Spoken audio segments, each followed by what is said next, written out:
بسم اللہ الرحمن الرحیم۔ السلام علیکم۔ حضرت ابن سیرین رحمۃ اللہ علیہ فرماتے ہیں خواب میں سوجن دیکھنا مال کو دیکھنا ہے، اور اگر دیکھے کہ اس کے جسم پر سوجن ظاہر ہوئی ہے تو دلیل ہے کہ اسی قدر اس شخص کو مال ملے گا، خاص کر اگر سوجن میں پیپ دیکھے۔ حضرت کرمانی رحمۃ اللہ علیہ فرماتے ہیں اگر دیکھے کہ اس کے جسم پر سوجن ہے اور تکلیف ہوتی ہے تو دلیل ہے کہ اسی قدر حلال مال پائے گا، اور اگر سوجن سے اس کو تکلیف نہیں ہے تو دلیل ہے کہ حرام مال پائے گا۔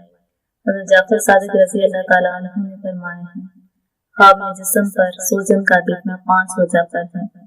اول مال حاصل کرنا، دوم فائدہ حاصل کرنا، سوم لڑکا ہوگا، چہارم مراد ہوئی، پنجم غموں سے امن میں ہوگا، اور اگر تمام بدن سوجا ہوا ہو تو دلیل ہے کہ اس کو یہ 5 چیزیں حاصل ہوں گی۔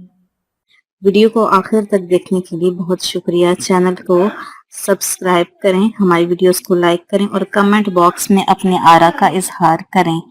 شکریہ۔